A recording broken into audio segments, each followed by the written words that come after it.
Hello and welcome back, everybody, to the channel. It is I, your host, Tony Talks, and we have yet another episode of our new series, Tony Talks Presents Random Draw. We are on episode 2. Before we move into everything, I want to thank everyone that watched the first video and everyone who likes, comments, and subscribes. Means a lot. I appreciate the love and support. I will preface this by saying if you have a topic you want me to add to the hat, let me know down in the comments. I'll write it on. We'll put it in there, and it may be picked at random draw. So with that, let's get into it. Let's see what today's topics are going to be. We got our hat here, our WrestleMania 40 hat. We're going to shuffle everything up. I am wearing my Sixers hoodie I've had forever. Sixers suck this year, but what are you going to do? What are you going to do? That's just called being a Philly sports fan. Let's get a good shuffle. No looking, no looking. Let's see what we got here. Ooh! Our first topic today is the Walking Dead comic. Well, it should be comics or comic series, but you get the gist. One of my favorite non-DC / Marvel comic series, The Walking Dead, came out in 2003, and it has changed the zombie genre ever since. It introduced us to one of my favorite lead characters in TV and comic history, Rick Grimes. And a whole slew of other just badass characters. I mean, this is not your, normal superhero comic. This is real. It's bloody. It's gritty. It's in black and white. But it's just you get the same feeling as if you watched the show. It is just scary. And it's awesome and it's beautifully done. However, I don't like how the comic series ended, but we'll touch on that when we get there. Okay, but first we got to start in the beginning, okay? And it starts with Rick Grimes waking up in the hospital. He woke up out of a coma. He was a police officer, got shot, got put in a coma. While he was in a coma, the dead have risen, and he's awakened to pretty much the apocalypse, and his goal is to find his family. That's pretty much his first mission before he gets hit with all these side quests of surviving and finding out what's going on in the world. Very reminiscent of 28 Days Later, waking up from a coma, world's going to crap type deal, but I can't think of any other instances it's been done, so I won't say it's a cliche just yet, but very similar to 28 Days Later in that regard. But yeah, he wakes up, meets Morgan and Dwayne. They pretty much tell him, hey, the world is awful, zombies. And Rick's like, I need to find my family. And by a stroke of luck, he does. He finds Carl and Lori and his best friend Shane, who took care of his family. That was his partner. Took care of Lori and Carl during the apocalypse. And that leads to some jealousy because Shane and Lori had something going on the side there. So then I think it was like the first 6 issues, Rick wakes up, meets Morgan Dwayne, learns about the apocalypse, finds his family, and has to end up putting down his best friend Shane. I can't remember. Let me see. I can't remember if it's Rick or Carl that does it in the comic. It's been so long since I read them. Who killed Shane in the Walking Dead comic? That's right. So Carl does kill him in the comic. He sees Shane's about to take out Rick. He's, overcome with jealousy. Pretty much, I taking care of Lori and Carl while you were gone. And Carl sees this and puts one right in his neck. And I think that was all within the first 6 issues. I know in the show, which is a topic in there, so I'll try and deviate from that. It happens much later, but Shane does get taken out before they end up at Herschel's farm. Um, and pretty much from there, the group, packs up from that camp and they make their way to Herschel's farm. But a fun fact: the first, I believe it was, I want to say it was the 6 issues. Um, they were they're a different style. Everyone looks a lot different compared to the rest of the series. I can't remember their names, but the artist, I believe, had changed. So there's a very different styles and looks to the comics, to the characters, and all of that. I believe the first issue has one of my favorite comic book covers of all time of Rick walking down the street with the shotgun and the zombies coming out. It's, if you're into the genre of zombies and The Walking Dead, or maybe just horror in general, to me it's iconic. It's one of my favorite comic book covers. If you've never seen it, look it up. Maybe I'll post a photo right here. Oh wait, let me center. I'll post a photo right here. Oh wait, let me center. Post a photo right here. Let me center right here. There we go. That's close enough. Let me just adjust everything as a whole. There we go. I'll post a photo right here. Let me center right there. And that's pretty badass if you ask me. But from there they end up at Herschel's farm. You meet the Green family. A whole bunch of nonsense goes on, zombies, blah, blah, blah, blah, blah. And they end up making their way to one of my favorite arcs in the show and in the comic. After all the hoopla at the Green farm, the Green family and Rick's group, they locate the prison. People die. Dale loses his leg in a similar fashion Herschel did. Before that, one of my favorite segments is they go to a community and a bunch of people die. I can't remember their names. They're like side characters, but they die in like scary ways. They thought this community was gated, was safe, but there was walkers all in the house. And I think like one of the characters had twins. I think the twins get eaten or something. And like the mom and dad die and they find the prison. They go to the prison. Dale loses a leg like Herschel did. The prisoners were there. And, as they're assimilating the life in the prison, because they got these gates, big, strong walls, stockpile of food. The prisoners are there as well, some of them.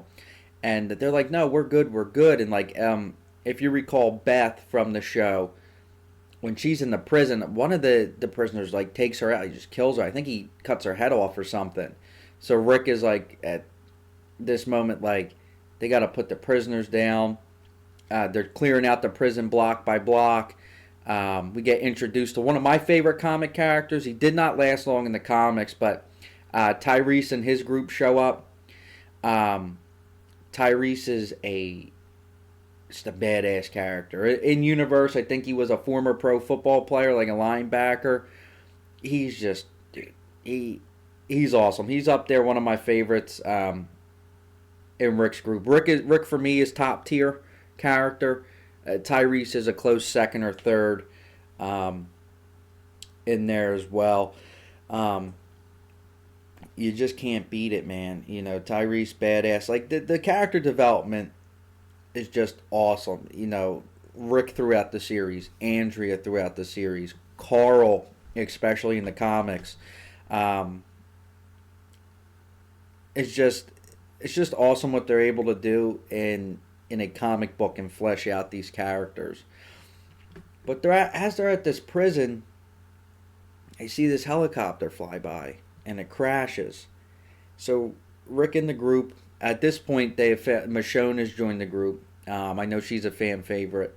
Michonne has joined the group. They go investigate this crashed airplane.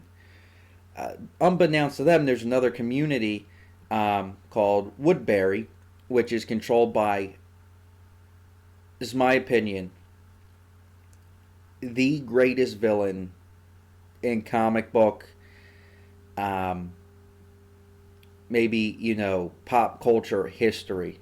Hey, there's Thanos in this. If you take out all extraterrestrial stuff and all universes doomed, just villains that have no powers or just pure human on Earth, the Governor's the worst of them all. He's one of the best villains because of that. He's dirty, he's disgusting, he is vile, um, and he doesn't have any powers or anything. He's just a normal human in a messed up world. Um, and he uses that to his advantage to be him. So basically, Rick and his group find this airplane. Governor and his guys from Woodbury find them. They take in the group, and they want information from them. They end up doing unspeakable things to Michonne, which I can't say on YouTube. They end up, while they're interrogating Rick, they take his hand off. They chop his hand off very early in the series because they want information. He's not giving it up. So eventually, I can't remember who else is with the group, but I know Rick loses a hand, and they question and torture Michonne as well. And they end up escaping and doing whatever, getting back to the prison.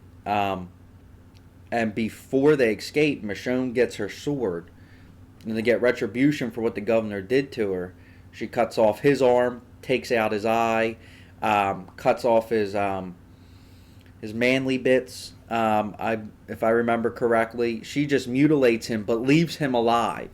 Which, I mean, I get why she did it. She wanted him to suffer. But if she killed him, a lot more people would be alive. Okay, I'm just going to leave it at that. But she leaves him alive, missing limbs, missing an eye, really taking the governor, it just takes him to another level. Because, I don't know about you, if someone chopped my arm off, gouged out my eye, cut off my manly bits, and just let me live, I would not want to mess with that person. I'd be like, okay, I learned a lesson here. I need to change my ways. No, the governor, he toned it up. He got his men, all the people, Woodbury, and they advised an attack on the prison. So Rick gets back, the group gets back. Rick ain't have a hand. Michonne's all messed up.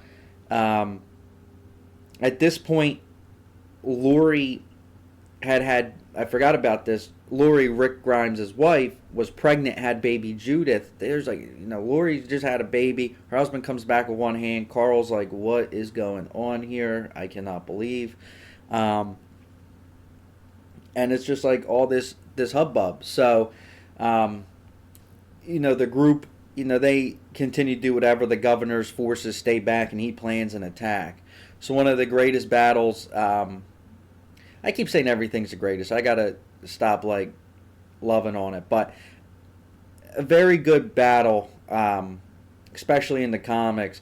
Eventually, it culminates in the governor captures Tyrese and Michonne, and he shows up to the gates of the prison, and he's like, "I'm pretty much here to mess you guys up. You're done." And he cuts off. Spoiler alert, I should have said this in the beginning video, but spoiler alert, he cuts off Tyrese's head. And reading that, I watched the show first before I got the comics. That's how I got into the comics, was the show. But reading that and not knowing what happened in the comics, I tried to avoid myself of that because I wanted to spot the similarities and what they changed. But when I read that, when I got to that panel, I was like, bro, no! But he chopped off Tyrese's head, and they just pretty much do a full frontal assault on the prison. So, I know Herschel and one of his sons survived from the farm. They're there. They kill Herschel's son. Herschel's like, no, I'm going with them. Herschel dies there. I know in the show, when we touch on that, he has a different fate. But Herschel dies. In between, I'm all jumping all over the place, but in between this, Carol, who you may know from the show, is a character in the comics. Before this, she had a relationship with Tyrese. So before all this, he had relations with someone else, and she ended up actually unaliving herself. I gotta think of the keywords that YouTube won't like censor me for. But she walks into a horde of zombies and just allows herself to be eaten. So she's already out the picture. Tyrese gets taken out by the governor. Hershel and his son get taken out by the governor's son. And there's all this gunfire. People, the group is trying to escape. And Lori, who's holding baby Judith, is running away. And the governor shoots through Lori, who's holding the baby. Lori dies there. She gets shot to death and falls on baby Judith.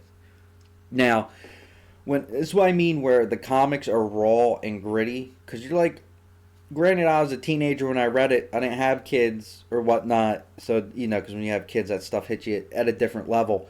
But I'm just sitting there, probably like 16, 17. I was like, what am I reading? What did I just like? Because it's not like words, it's pictures. I was like, what?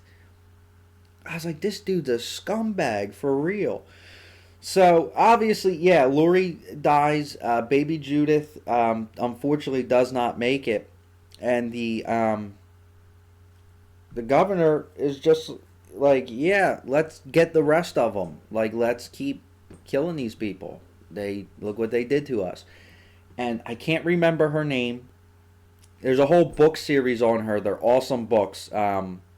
Detailing the governor's backstory and the girl that took out the governor. But one of the girls just says, like, pretty much the citizens of Woodbury are in shock. Like, what are we doing? What? She pops the governor right then and there. So you're like dealing with all this. Like, you're like, okay, Tyrese is gone, Hershel's gone. What just happened to Lori and Judith? And like a couple pages later, the governor's head just explodes from a bullet. And you're like, what? It's like insane. And the thing is, like I said, these characters get pretty fleshed out where you build a connection with them. And like no one in this series is safe at all. So, the group ends up, what's left, Rick, Carl, Andrea, Dale, Glenn, Maggie, who else is there? I don't know if Abraham, Eugene, and Rosita showed up yet. Michonne. What's left of the group survives. And they get out, the governor's dead. And they pretty much, they like recuperating, building themselves back up, and they're trying to find safety. And they run into another awesome group of minor villains called I think they were called the Hunters. But basically, it's survivors that eat human flesh, and they're like tracking the group down and all that stuff. And Dale, as mentioned, lost his leg, but I think he got bit again or something. Something happened where Dale gets taken by the Hunters, and he's the one that does the tainted meat line. Because they're like eating his leg, and he's like, I lost my leg because of whatever. Let me see. I Google that too.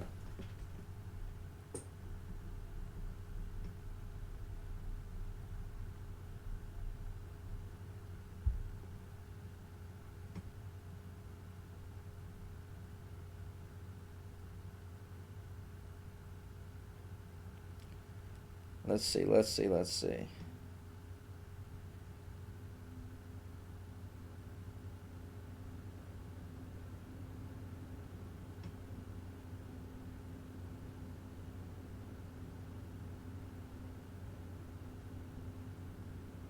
Yeah, so Dale does die, but, he's like, tainted meat.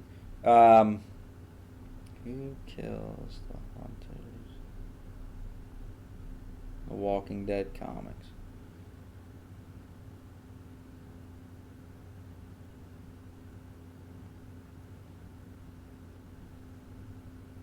So yeah, Rick and the group go in and they pretty much mutilate the Hunters one by one, from what it said here. I just had to refresh my memory. So like they captured Dale, right? They're eating him, and he's like, "Oh, I'm tainted meat. I was already bit," and the Hunters are like freaking out. Now it turns out it doesn't matter because everyone in universe is infected with the virus. The bite doesn't turn you. The infection the bite gives you, the fever, kills you. So no matter how you die, you come back as a walker.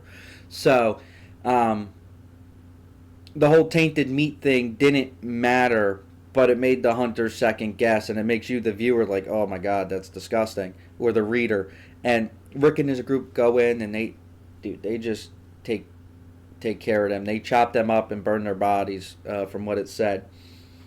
But with that being mentioned, everyone is infected. So there's a big part in the story, and it may have happened before this moment. I think it happened before. But everyone's infected. So no matter how you die, as long as your brain's intact, you are going to turn into a walker. So Rick finds this out, and if you remember, Shane got shot in the neck. So Rick actually went back to where they buried Shane, and he uncovers the earth to test the theory.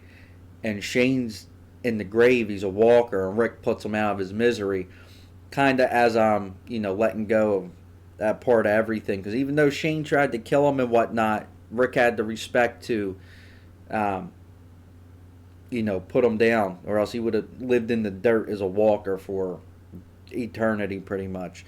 So, the Hunters was awesome. So, eventually, after doing all this crazy stuff and realizing humanity is just filled with nuts people, they end up at Alexandria, which is an actual gated community, and they have like a system, and the group has to conform to like a society again. And Rick becomes a cop in there and whatnot, and he has a relationship with what's her face, another woman in there who's married. I think he ends up killing the husband because he tried to kill Rick, and she's got a son, and all this. But pretty much Rick and the group come in and like, cause a whole bunch of ruckus, which just disturbs the peace of everything. And that's all they know. Like, because of the world they live in, it's hard for them to conform, but that's all they want. So, like, that's what I took away from it. Like, they've been changed from the world they're in. And it's only going to get worse, like, after this. So they're having a hard time adjusting. And while they're in this new community,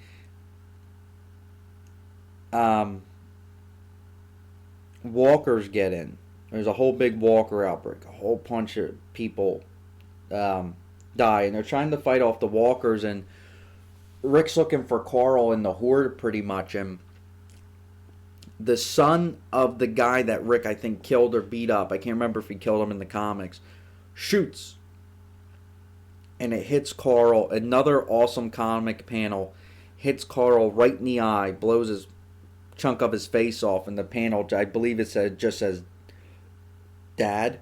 And it's like, oh my god. Like, dude, that's a kid.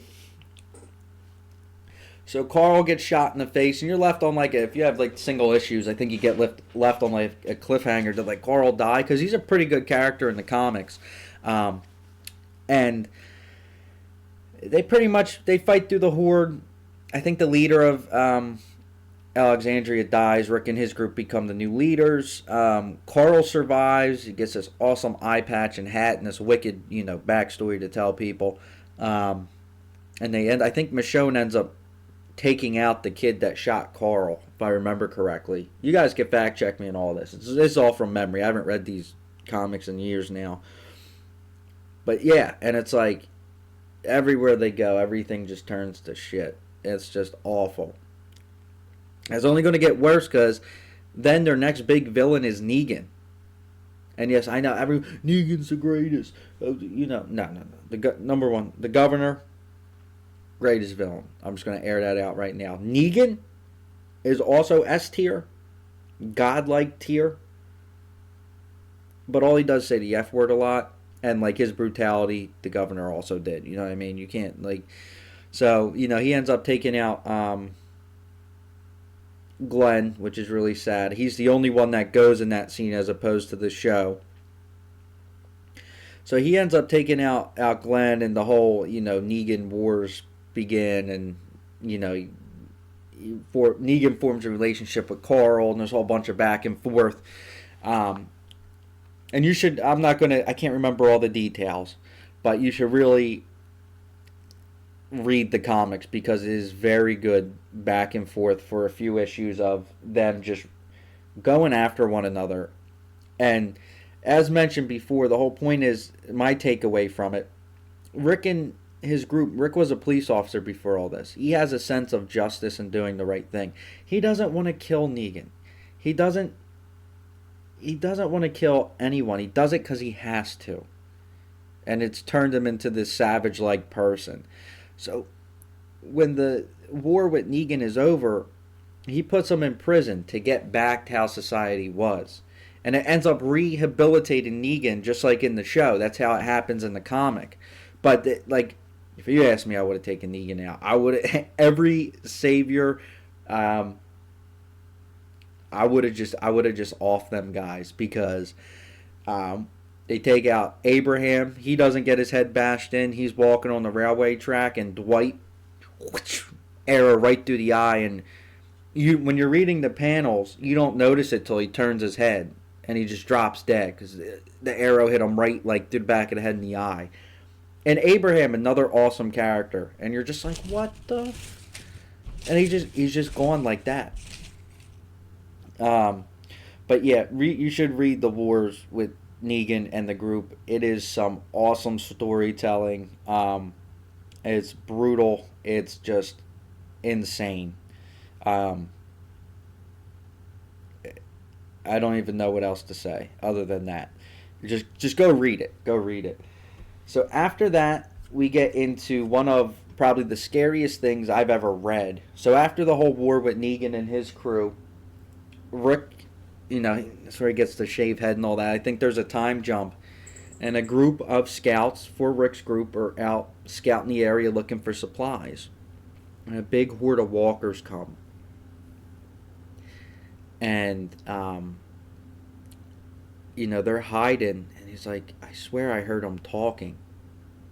And one of the walkers pulls out a gun and kills him. And just kills the group. And that's how we get introduced to the Whispers. Now, when you're reading that, like, I remember reading that for the first time and just feeling the actual fear they felt. Because the zombies are whispering, they're getting guns now, and you didn't know what the Whispers were at the time. So, because I got to that portion before they were introduced in the show. So I was lucky enough to not know what they were about or what they did. So it was a real shock. I was like, what? I was like, you got a villain like the Governor. Insane. Top tier. You got someone like the Hunters, who were, like a mid-tier villain, but they're still creepy as hell. Then you get the Negan and his group, just straight psychotic, just do not care, do what they want, say what they want, just terrorizing everyone just because they can. And you get introduced to the Whispers, who, just take that up a notch. They're creepy. They wear walker skin, which is disgusting, but they move in stealth, and they're like, to me, they're cult-like. They have an alpha and a beta. They have this scene where they cut off the heads of some of the survivors and put them on the pikes, and it's like, that is like,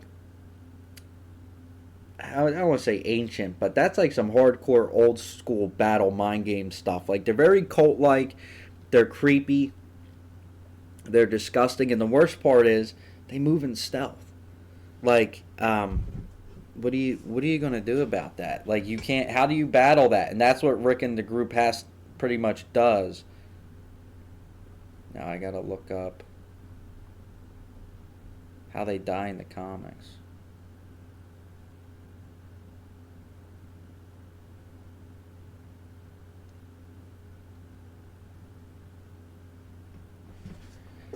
I'm gonna look up. I gotta see how they get taken out.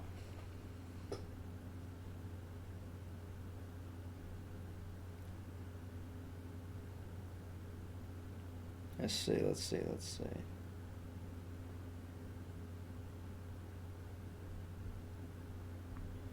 Oh my god, they were in 30 issues. I just want to see how they get taken out. I forget how the conflict ends.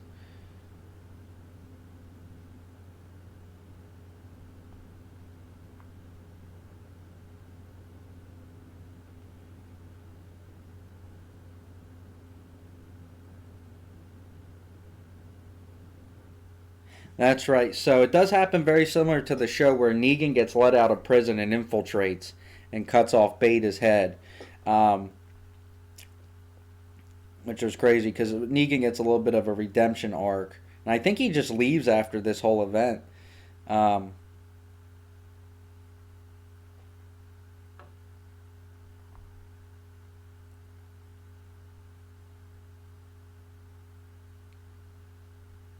so it looks like they just leave after all of that. Oh no.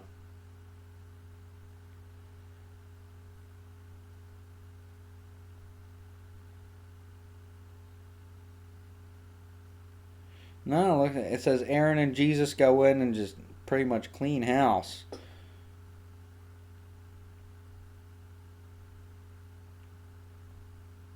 Whoa.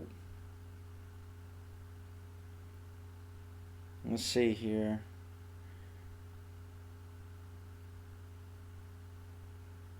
That's right. Oh, I forgot they put Ezekiel's head on a pike. And Rosita. One of the craziest deaths out of that was Andrea. So, Andrea, who was a part of the group, her and Rick end up getting married in the comics, or whatever, together instead of Michonne like the TV show. And she's pretty much in the show like their sniper. She got really good with a rifle. I remember this panel because she was in a vantage point, and I think she fell and got stuck, and the zombies ended up eating her because she couldn't move. And you're like, wow, she was like a main character. She survived from, um, issue 1 or whatever. Whenever she gets introduced, all the way to then, she's been a mainstay along with Rick and Carl, one of the very few left, and with her getting taken out, just cemented that no one is safe. It was insane. But the Whisper War is a good 30 issues. It said, pretty much. It's another awesome story with an awesome group of villains and just dynamics that are just fun to read. And just seeing how people navigate the apocalypse. It's like, it makes you think, like, if the world ended today, if this really happened, would people actually do stuff like this? Because I dealing with the general public, I think some people might. Whoever's left, it would be the crazy ones. But after that, I think we get, the comics, it kind of ends abruptly. Spoiler alert, I'm getting the ending of the comic series. They get with the Hilltop, not the Hilltop, whoever like the government is, I can't think of the name. But they're there, and there's conflict between the new formed government and Alexandria, and Rick don't like it, and he does some things, and they pretty much send in an assassin to kill Rick Grimes in his sleep, shoots him in the chest. And I was like, what the actual F? Because how does someone so badass go out with a shot to the chest while he's sleeping by a no name, some assassin? He wasn't no name. I forget his relation. His death pissed me off, and Robert Kirkman said, you know what, we're going to go like 300 issues. I think this was issue like 180 something or something. And he's like, I just ran out of stuff. But it is tied in really nice because after that, it's Carl, who's grown up, telling the story to his kid about his dad. So that's another thing that makes me think like, well, did some of this stuff actually happen, or is he telling a tall tale about Rick? Or did it, like, this actually happen, and this is, or is this like Carl, he's a kid, is this how he remembers? Is it really this scary? Because the world is actually over, there's still zombies, but it's like, what was the extent of all this? If all this is being told from Carl's perspective to his kids. So, that's pretty much like the Cliff Notes on the Walking Dead comics from what I can remember, and my opinions and things like that on it. They're a fun read. Go out. They sell them in the big compendiums. I think there's 4 of them at this point. Go out, rent them.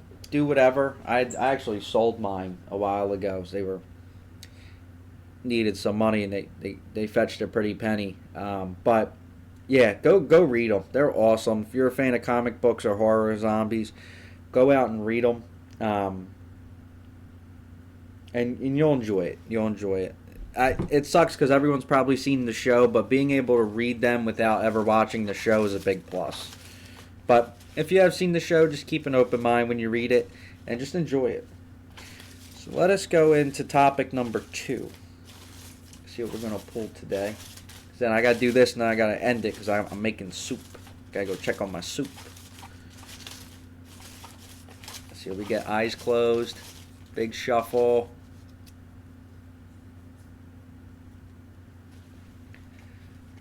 We're keeping up with the zombie theme. Dead Rising, 2006. So that's the first Dead Rising. I love talking about this game to people that have never played video games or any game ever. Because it changed a lot for video games in terms of what it did, in terms of its flow, and the hardware that it was on. This game came out in 2006. You could load that bad boy up right now, because I did a few months ago. I loaded it up and I played it for about a month. Just kept playing, running through, beating it. Some videos on the YouTube here before, everything went to shit with that. It's just iconic. And it's a shame the series went the way it did. But we're only talking about the first game. Dead Rising. Came out in 2006, and you play as photojournalist Frank West. And if you don't know, I'll tell you. I'll tell you right now. He's covered wars, Okay? So Frank West is a photojournalist. He gets the scoop. They call him, "Hey Frank, something's going on in Willamette, Colorado." And he's like, "I need a big scoop." He's like, "I want to make it big." Charters a helicopter. Whatever, he's flying in. Army's got the whole place shut down. You start the game off on, and it's just setting the tone, right?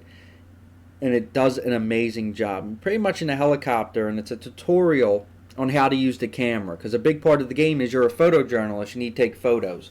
So it's part of the game. The whole purpose you're there is you're just a normal guy, which adds, for me, the intensity if you put it in perspective.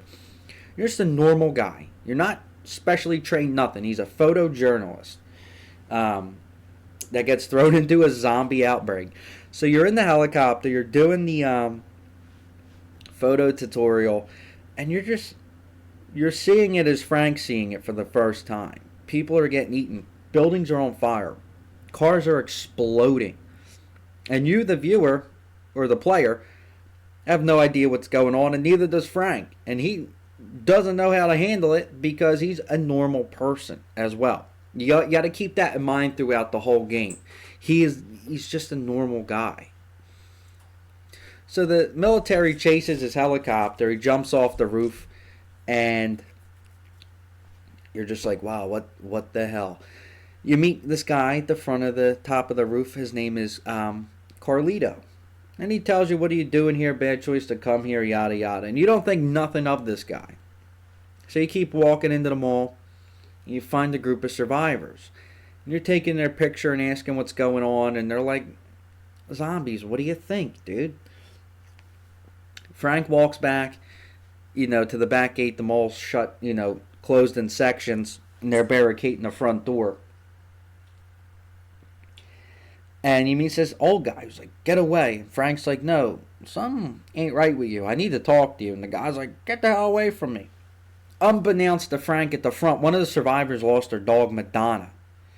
And she takes down the barricade, and that's how the zombies get into that portion of the mall. Because that lady frickin' rather have her dog than be alive. So all the survivors in that main room, minus Frank and the old guy, I think they all die. Like, even if you can't save them, I think they all die regardless. And you got to fight your way up to the security room. So it just sets the tone because that's like the combat tutorial. And it's just scary because you start at the back and you got to fight your way forward. And what this game did for now, it's not really special with the video games we have now. But at the time in 2006, to be able to have that many zombies on a screen and not lag your game or have your house explode, the ability to have that many zombies and enemies on a screen and just have them come towards you and attack you, and you got to find a way to snake around or fight your way through, was terrifying. Because back in 2006, I was 9 years old, so I was also a kid. But you'd never seen anything like that before. And if you don't believe me, go, before the 360 and the PS3, we had the PS2 and the Xbox. Go find me a video game that did what Dead Rising did back then. You won't find one. You will not find one. And everything in that game, almost everything was a weapon. We're talking benches, shopping carts. You got guns. You got regular mannequins, CDs, toys. They had all these different clothing options. There was so much you could do in a game that you had just never seen before, in the fluidity of it. So you fight your way to the security room after trying not to shit your pants because you're scared. But even if you die, you move on to the next portion. That's kind of the only place in the game you get a free death. And you wake up and you're like, damn, that's crazy. I got to see what's going on. And everyone's like, you're going back out there? And we get one of the greatest travel systems. He climbs through the air vents to the roof. And Frank is like, I'm going to get this scoop. I'm going to get this story. I'm going to get a sip of water.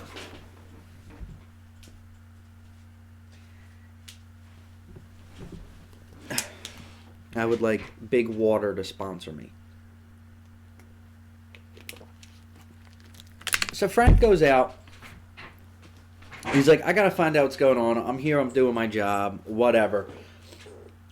He runs into, there's two other very important characters, Jesse and Brad. They're DHS agents who are there to see what's going on about the outbreak, but they themselves don't really know what's going on. So, Jesse stumbles upon Frank and, as a federal agent, gives him her gun and is like, okay, go help Brad. Because Frank's like, yeah, I could do it.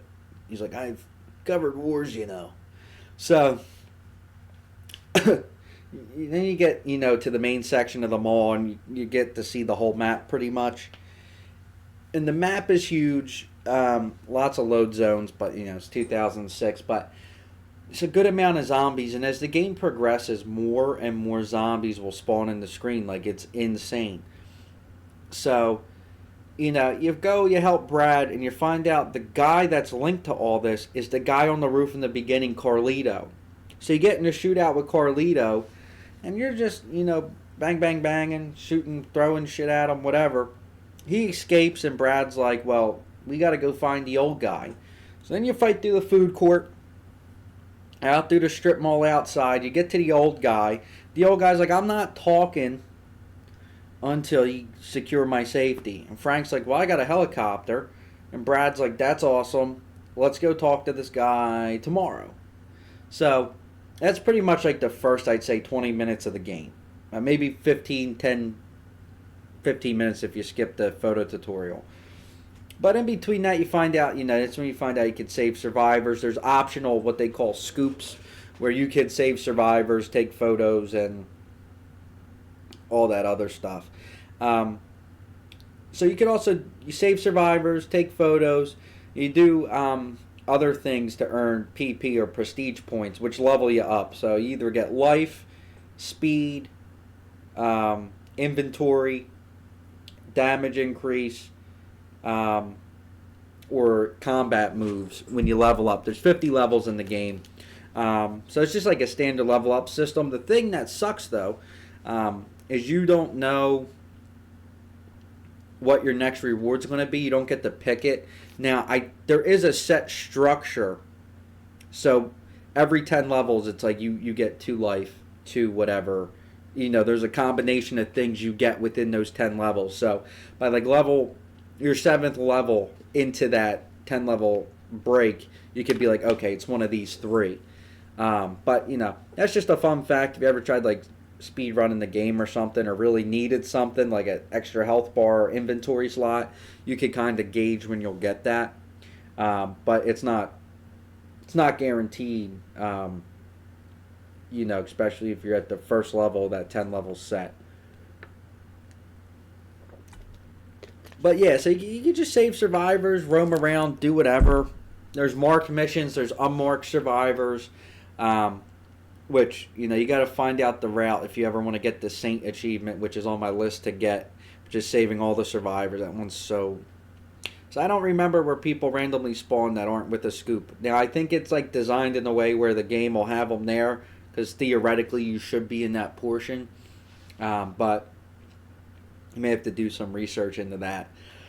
But after we talked to the old guy in the helicopter, whatever, a couple hours go by, you look at the security monitor. Dude's hung up on a rope. Carlito is back. Dude somehow has a Barrett 50 cal, and he's just sniping at us and Brad. This fight has one of my favorite video game boss cheeses in like any video game. You could just get the hockey stick and hide behind the pillar and just shoot hockey pucks till he dies. It's pretty easy. But running up on him, there's snipers in the game. Anyone that has a sniper rifle has a mechanic where if you're within a certain distance, they're just going to run away. And it's just so hard to like hit them because the time in between the animation and how fast they're running. But you also can't stay out in the open because he's going to do massive damage with the 50 cal. But you end up taking out Carlito. You save Dr. Barnaby. That's the doctor's name. You save Barnaby, but Brad gets shot. And you're like, oh, well, you got to carry him and Barnaby back to the safe room. So now your objective is, I have to save Brad. So you have to get medicine for Brad. So you got to fight your way to the supermarket to get to the pharmacy, right? So you go in there. The pharmacy manager, Steven, lost his mind. The looters taking his stores. Like, no one will touch my store. No. Awesome boss fight. He has a shopping cart full of weapons. And it's fun because you don't ever have to worry about health, because the heal in the game, you just have to eat food. And you're in a supermarket. So you could literally take all the time in the world with that fight because you have unlimited health. But he has a couple modes of attack. You could jump on the aisles on top, sneak behind them. You could throw bottles of orange juice at his head till he dies if you wanted to. It's a fun boss fight, and he has a cool weapon. But in the cart is a woman. Now, she's one of the few that survived the opening cutscene. And we didn't catch her name. Or maybe we did. I don't think she gave us our name. No, because she just called the girl up until that point. But we noticed her because she's very distinct looking, young, beautiful woman in the shopping cart. So we take out Steven. The girl runs away saying, I don't need help. Leave me alone. Like, this is your fault. And you're like, what? Frank just lets her go. You get the medicine. You go back to Brad. You give Brad the medicine and all this other jazz, and you end up talking to Barnaby. Dr. Barnaby's pretty much like, I was a head doctor that did research. We were trying to come up with a way to grow like more beef with the cows, faster for like less money. They're trying to come up with a way to engineer it. And him and his group of scientists like created this virus that turned people into zombies. And what had happened is it outbroke in this small town in South America, and a lot of people died. So that's why the government wants Barnaby, because he might know how to stop all this. In between that, we start the girl hunting scoop, where the girl that we saved from the supermarket's now back out front of the supermarket. So it's like, we got to go try and talk to her to see what is going on. There's a conspiracy here, right? So Frank goes down to try and confront her. She's on a motorcycle. You got to do a boss fight on a motorcycle. Pretty easy. You could just jump. You take a shotgun or two. Just jump on the boxes and just, don't get hit. Pretty easy boss fight. Pretty easy to cheese. But pretty much take out Isabella. Oh, I spoiled her name. Take out the girl, you talk to her. Her name's Isabella. Here's the plot twist. Her name's Isabella Keys. the sister to Carlito Keys, the guy that we're after. She pretty much divulges that Carlito is behind the outbreak because her family, her and Carlito, were affected by the outbreak that Dr. Barnaby's team was responsible for down in South America. So Carlito's pissed off, and the U.S. government swept it under the rug. So he's making an example. So he did the outbreak in Willamette, so we could suffer the way his people suffered as a big FU to the government. And it's like, whoa. Okay, there's definitely a conspiracy here, and we're a photojournalist, and we can make a lot of moolah off of this. So she's like, come back later. Let me see if I could talk to Carlito and get him to stop. And you're like, okay, we'll come back later. You go back to the safe room. You yap about all this to Brad and Jesse. Dr. Barnaby got bit somewhere, became a zombie. You now got to kill Barnaby, which may have been the only key to finding a cure. So now you're at a loss. So now you're like, okay, we really need to stop this Carlito guy pretty much and get the hell out of here because we got a helicopter coming. You go back to pick up Isabella. Carlito attacked her and was like, no, I planted bombs all over the place. You have to go back to, take Isabella back to the safe room, and she tells you Carlito put bombs all over the mall. That's his plan B. If he dies and doesn't get what he wants out of this, he's going to blow up the city. Blow up the mall, which is going to send the parasites airborne and just land all over the country. It's going to be a whole giant thing, which we don't want. And the city's quarantined. They got all connections outside the city shut off. So, with that, you have to stop Carlito. But I'm going to put a break there. Because that's just the main story. In between this, Frank is going through and fighting other psychotic survivors. There's a cult, the True Eye cult, that he has to deal with that's going to stop him from getting all these missions. And you fight their leader, Sean, in the movie theater and you get a sweet sword. But they're gathering survivors, killing them, cult-like manner. You got cultists all over you got to avoid. You got a psychopath, Joe, who's a mall security cop who went crazy and doesn't like women. And she's a big, giant woman. You got to take her out and save the survivors, get them back, all while juggling the cultists and everything else.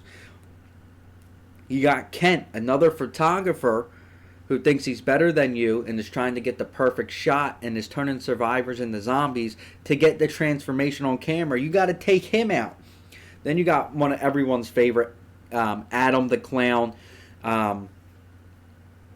He was a mall clown at the Kittyland portion of the mall. Just went crazy, and he had many chainsaw weapons. Best weapon in the game, by the way. You got to take care of him. Who's the other psychopath? We already talked about Stephen Kent. I think I covered them all. I think that. Oh, and then you got. I can't think. It's not Mitch. It's not Butch. Is it Butch? Let me see. I can't think of his. Cliff. Sorry, Cliff. Old war vet who went crazy thinking that he thinks the zombies are Viet Cong. He thinks he's back in Vietnam. He's going nuts. You got to take care of him and save survivors. So, in the timeline of the game now, of course, all those bosses I just mentioned besides Carlito and Isabella are optional in your gameplay. In universe, I believe they all actually happen. So in the storyline of the game, Frank is not only trying to uncover the conspiracy, stop Carlito, save Isabella, save Barnaby, he's also saving all these other survivors and taking out what the game classifies as psychopaths. Now, there's one psychopath in the game that can become friendly. His name is Paul. He's a misunderstood guy who's setting everyone on fire. But you can, when you beat him, you have the option to use the fire extinguisher to put his fire out and save him, and he'll actually become a survivor. But in universe, Frank is taking out all these psychopaths and doing the giant conspiracy. And mind you, I'll reiterate this again, he's just a normal guy like you or I. I mean, unless a Navy SEAL is watching my video, some police officer, firefighter, military person. He's just a normal guy that takes photos, and he's taking out all these people, thousands of zombies. He's running back and forth, no help, no nothing. So then he finds out Carlito put bombs all over the goddamn mall. They send him down in the tunnels filled with zombies to go collect all the bombs and get them out of the mall. While Brad, it does whatever, tries to find Carlito, whatever. Now what sucks is there are cars in the game, which would make this a lot easier. But Carlito blocked them off. He put roadblocks, so you can't take a car down. So you got to walk down or bike down and get to these vans in a set time period. And the underground is huge, and it's a maze, it's a cavern. Like, you're going to get lost. You got to collect all the bombs, all while Carlito's chasing you in a box truck, which is an optional fight. You don't have to kill Carlito. If you do, it just leads to, I think, just an extra cutscene of him running away, and you get bonus experience points. But yeah, you got to collect these bombs in these tight quarters. You got to make sure you have enough weapons and health to get to point A to point B to C to D to E to F. And then Frank takes the bombs, throws them out, they explode. Now, what I don't get is if these bombs are going to blow up the whole mall and he throws them out, you think all the buildings would collapse. Like, how much C4 is it? But it's a video game, so it's whatever. So you go back, you get the bombs, whatever. You find out Brad's missing, and Carlito is missing too. So Brad and Carlito get in a shootout. Brad runs out of ammo. Carlito kicks him through the door. Brad, my boy Brad, he don't make it. He becomes a zombie. It's sad. It's very, very sad. And you're like, well, where's Carlito? Brad's gone, but we need Carlito.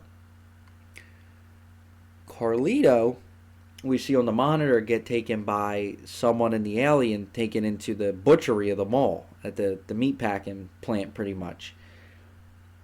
So this is where we fight, I think his name's Larry the Butcher, who hooks you up on meat hooks. And you got to wiggle off, and you got to beat the crap out of him. And you pretty much try and get information off Carlito. Like, why'd you do it? And he just dies. You don't really get anything fruitful. So, pretty much from there, after Carlito dies, you just have to wait out to the end of the game. You have to wait for the helicopter to arrive. While doing that, the military arrives before your helicopter comes. And they pretty much round everyone up. Otis and some survivors escape in a military helicopter, but they go to, like, take in Jessie. They're going to kill her because she knows too much. When Barnaby turned, he actually bit her. So she becomes a zombie, kills the two guards. All the survivors are gone. It's just Frank and Isabella. Frank's waiting for his helicopter. And time passes on as Frank's just trying to survive the military and the zombies. You get to day 3. You go to wait for your ride. Helicopter's coming. Zombie snuck on the helicopter. Kills the pilot. It crashes. Frank falls to his knees, and game just ends as zombies close in on him. He just doesn't know what to do. His ride's gone, and the credits roll. And you're like, that's really the end of the game? Like, it just ends with him giving up on the helipad? No! You unlock overtime mode. There's way more to the story that's going on right now. Isabella comes, saves Frank from the helipad. There is no escape. She takes Frank to Carlito's hideout, and they're trying to figure out what's going on. Pretty much, Isabella's like, Carlito put dormant virus in like 30 kids around the country, yada yada, bada bing. And yeah, we're stuck here. Turns out Frank was, and this makes sense because you get grabbed a million times in the game. Frank was bitten. So your main objective to start off overtime mode is don't die to the military. And you have to find ingredients to make a cure or a suppressant for the bite. So you have to go around getting all these supplies, and you got to get 10 queens. And Isabella whips up because I think she's a scientist or a pharmacist, something. She's very smart. Her and Carlito were very smart people. So that's how they're able to engineer this plan and whatnot. But you end up making a suppressant for the vaccine.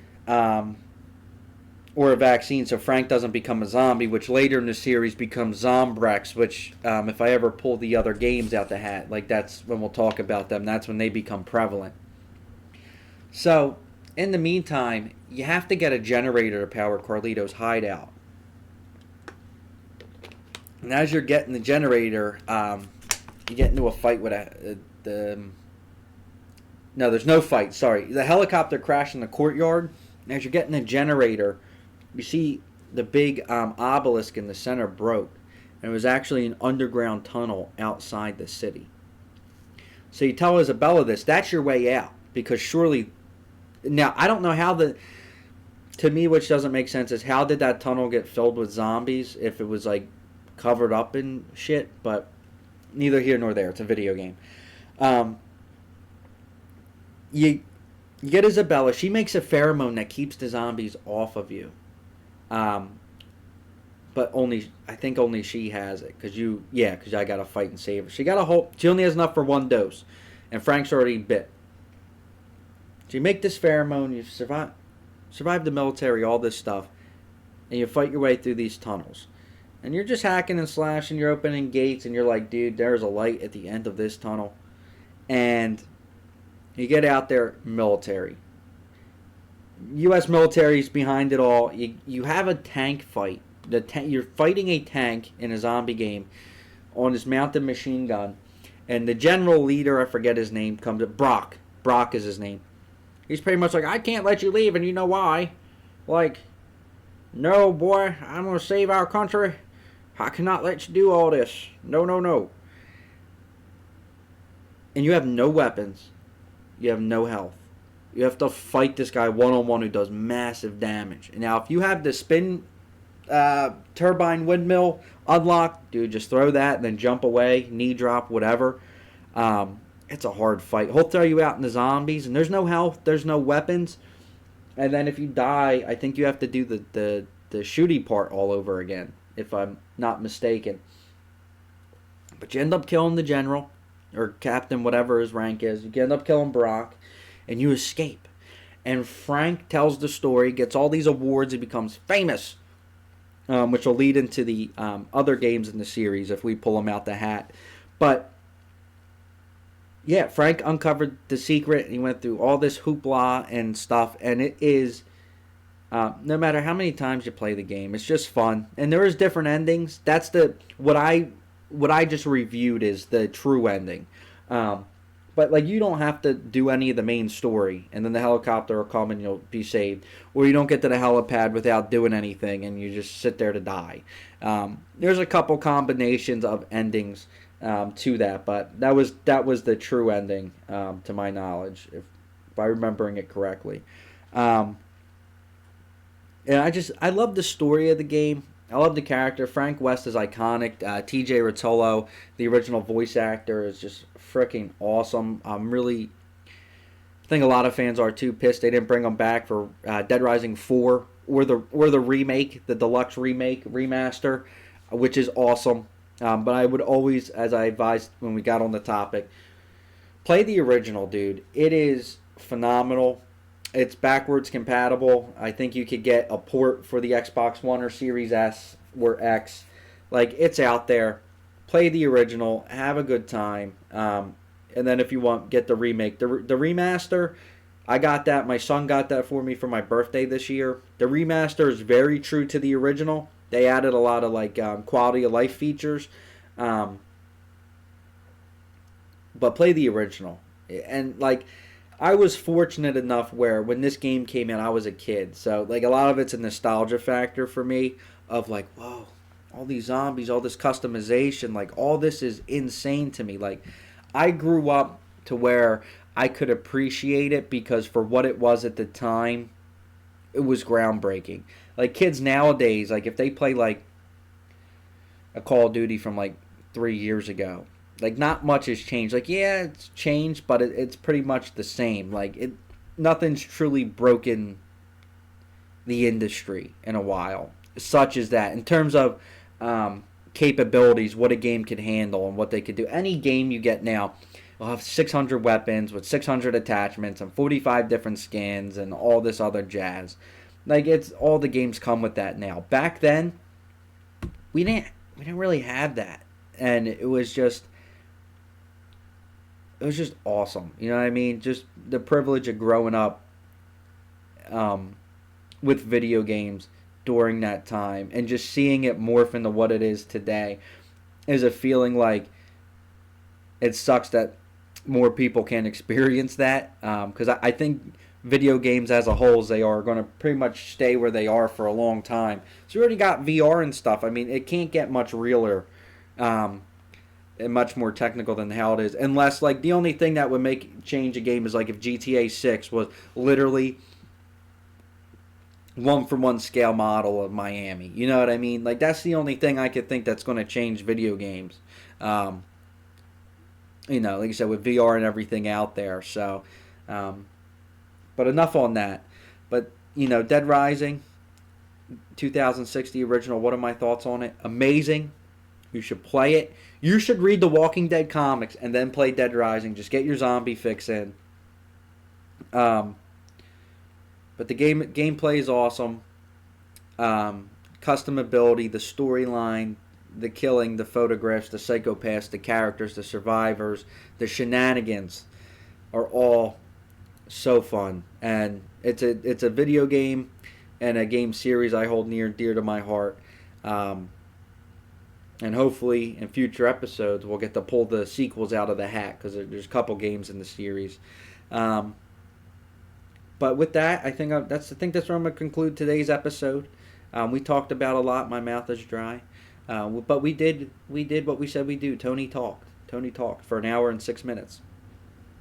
So I want to thank everyone for watching. Please don't forget to like, comment, subscribe, and comment down below. Topics you want me to throw in this hat. It could be anything. It doesn't have to be subjects that we talked on already so far. But yeah, if you have a question, you want to know my opinion, or just want to have a general discussion, put it down below in the comments. I'll write it up, throw it in the hat, and we'll go from there. So thank you everyone once again for watching. I hope everyone has a wonderful day, and I'll see everyone in the next one.